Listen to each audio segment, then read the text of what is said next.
I do love my spiritual mother. Sometimes she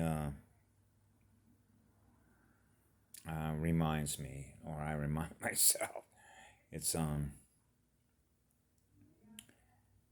sometimes I forget the gifts that we have. Okay. Um,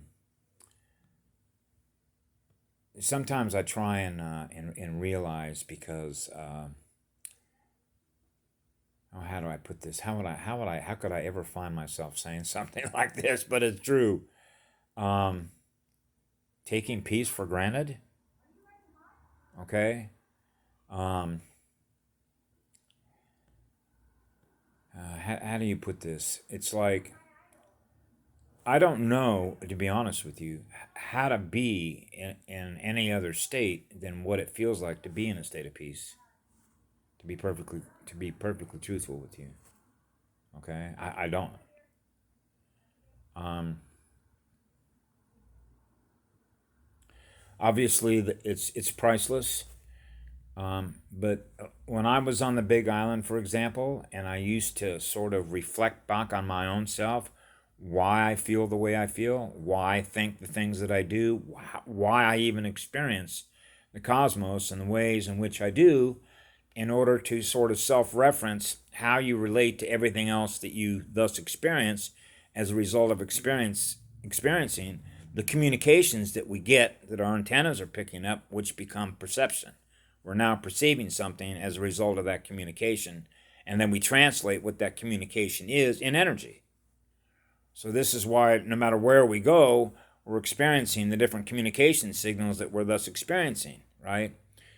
Even though no matter where we go, for example, I can be at a bus station, all of a sudden I can hear somebody that's extremely upset, yelling and screaming, and I can say, okay, well, I got to wait for a bus, so I don't have any choice but to experience this woman's energy that I really don't want to experience. But that's okay because I can go right directly into my heart and experience the peace that I have within me, even though she might not be experiencing the peace in her. So she's expressing her energy of what she's experiencing because the way that I experienced, and it's like somebody trying to get rid of that energy. And I experienced or shared that experience, I believe, in one of the videos that I did about when I was on the Big Island and I needed to borrow a car to get into Hilo to appear on a traffic ticket for having a tail light out at night, right? And this is a rule based function. Remember, 60 million rule based functions. I watched President Trump at a rally today talk about, and now he's being criticized for getting rid of rule based functions.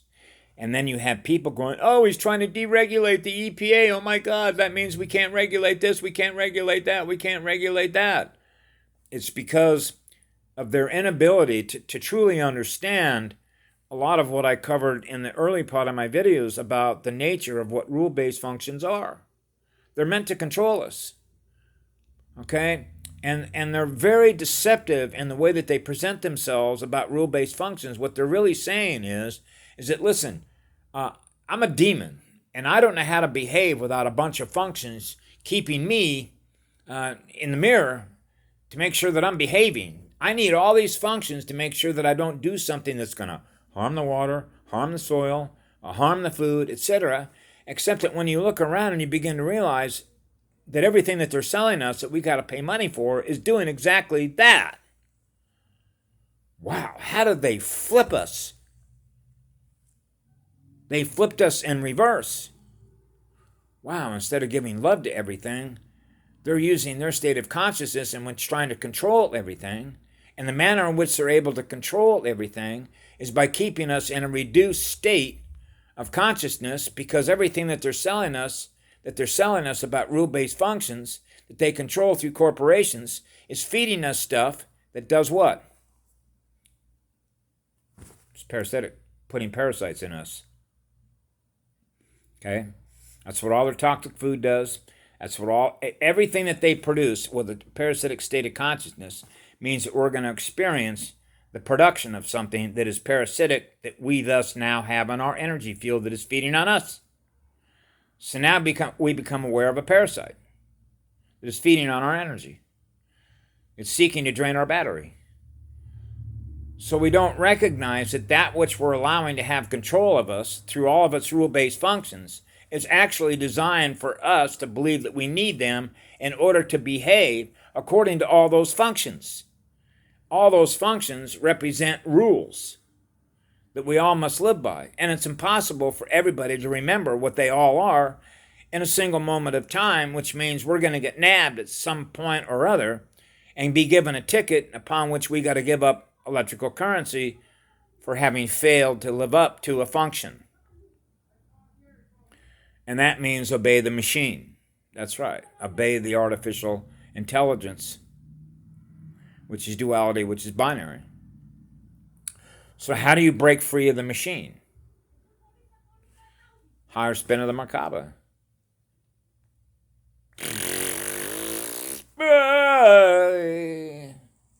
So you realize you can measure your state in a state of peace, which is not held captive, because a state of peace is in and of itself what Source is. Source is at peace with itself. It's not seeking to control anything. It doesn't need to. It's already at peace with itself. Doesn't need to want to control anything. Are you crazy? So this is when you're out in nature, you're allowed to be at peace with yourself in nature, which means you're not trying to pervert it. We're not trying to pervert nature. We love being in nature. We're at peace being with her, just the way that she is with us. So when you're at peace with her, she's at peace with you. Now you're in alignment with a goddess, the great living spirit and Mother Earth. Chances are, if you're able to do that and your speed is up, you're giving energy, not taking energy. And when you do that, your ticket's punched out of the classroom. It means you finally realized how to be an energy giver, and being an energy giver is a natural part of simply, how do I put this?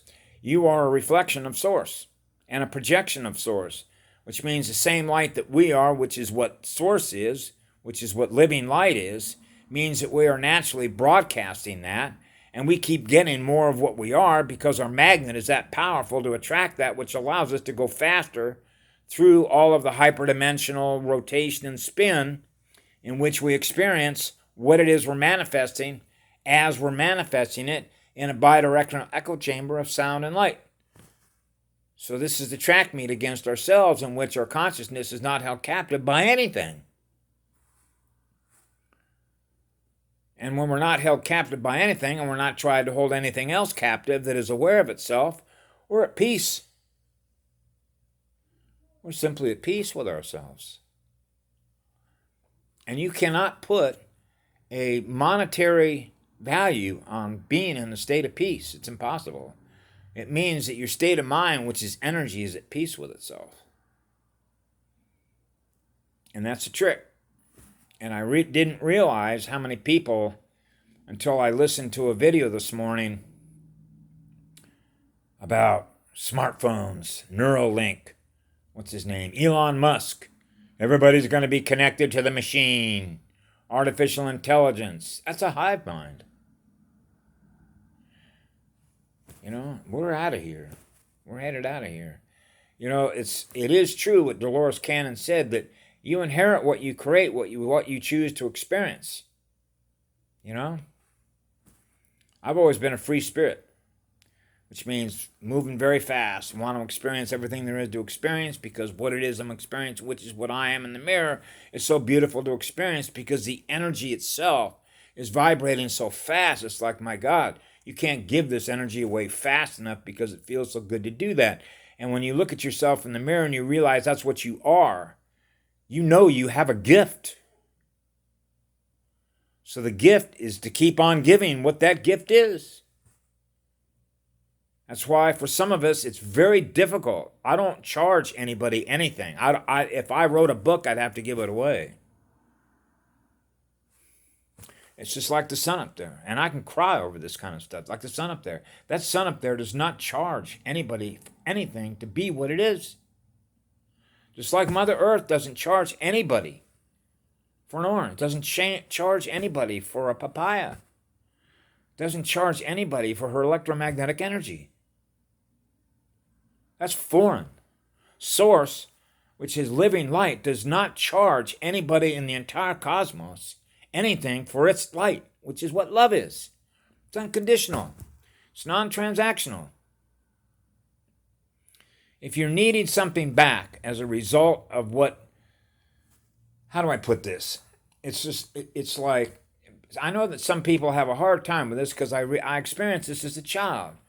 Like when I had things, for example, that I was using, whether it was a toy, no matter what it was, and they'd say, "Oh, can I have that?" And I'd say, "Sure, here," because you realize, if you will, that how do I put this? You realize that the cosmos is in a fixed state. Okay, it's just like the cell phone the other day when I lost it. Okay. And I began realizing, hey, I really don't need that thing, do I? No, not really. Hell, I went without one of those things when I was 13, right? And I did just fine. And the more that you begin to realize how much you can do without and still be just fine and being in a state of peace, you begin to realize that being in a state of peace is timeless. It's not about material stuff or matter stuff or having a phone or having a car or having anything. It's a state of mind that we're in. A state of consciousness that we're in. Okay? And when you realize that, you begin to realize that this dimension, this reality that's trying to hold us captive to the matter side of things is what is holding us captive in lower density. Is the belief, for example, that it's the material side that we are and not the spiritual side of who we are.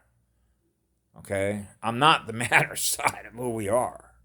It's really sort of crazy for me to believe that when you start out and ask yourself, well, what am I? I am what love is in living spirit. Okay? I'm spirit. Okay? I'm not the physical side of the matter, if you will. Okay? I'm not a chair. I'm not a car. Okay? I'm not a lamppost. Okay? A set of sunglasses. Okay? I'm not the money. I'm spirit. So the spirit goes on. So when you know that the spirit itself has so much love to give, because that's what we are in spirit, that is in that light, sharing that energy at such a high speed, we don't have to think about it. It just naturally broadcasts itself. That's the energy that we are.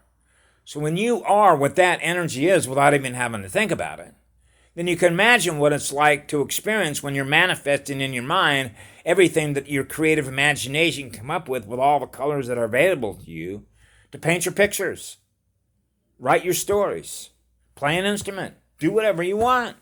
You're free. It's the speed of your energy that frees you, frees your mind. And when you're way up there in speed, my God, it's just like, whoa.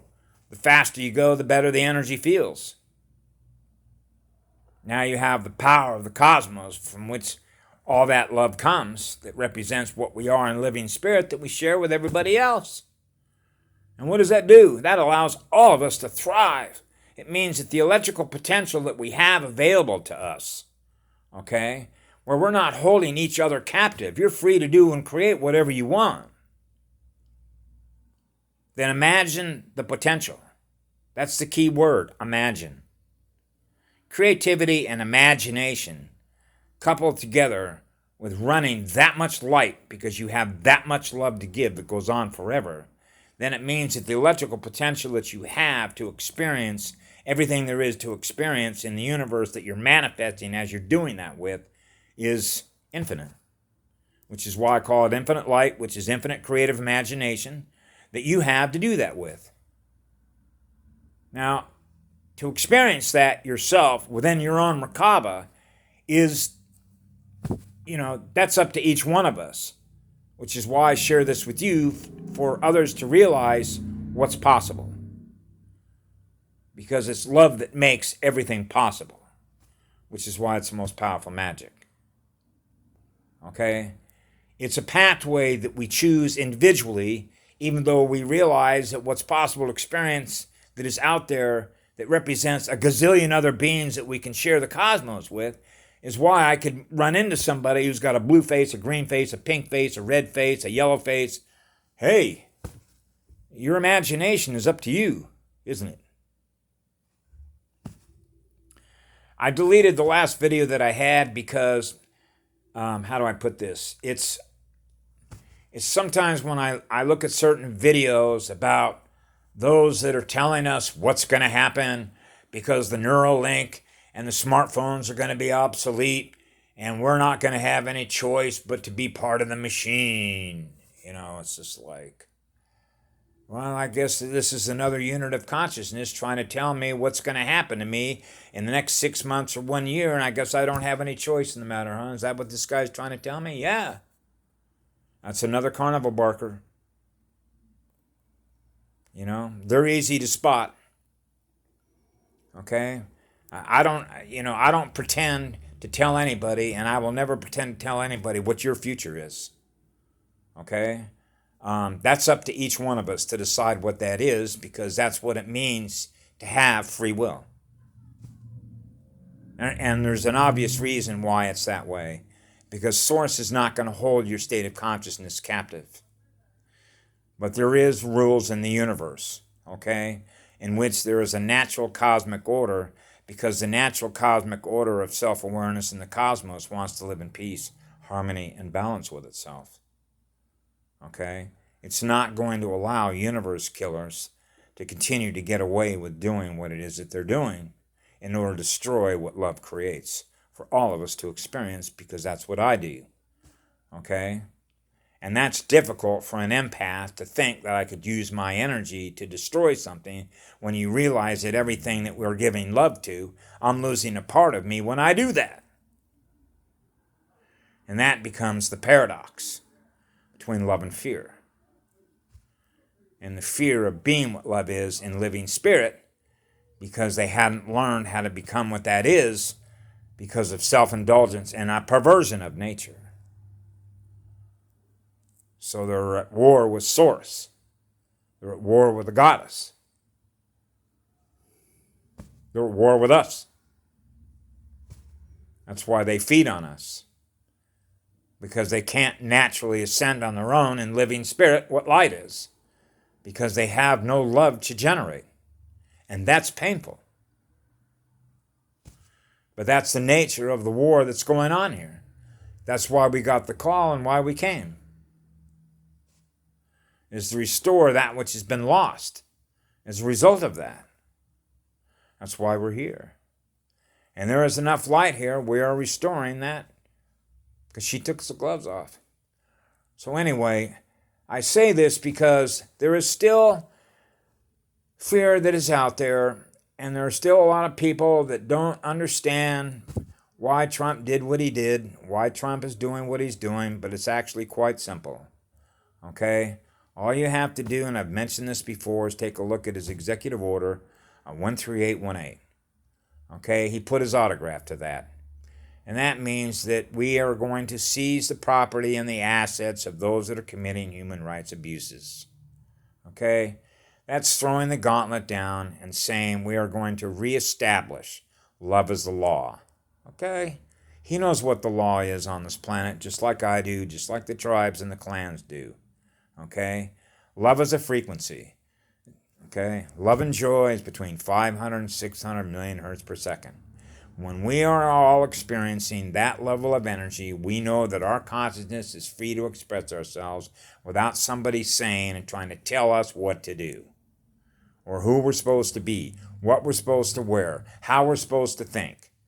Okay? The First Amendment of the Constitution is freedom of expression. You are free to express yourself however you want, without somebody trying to say, you're supposed to look like me, you're supposed to act like me, you're supposed to be like me, like we're some part of a hive mind.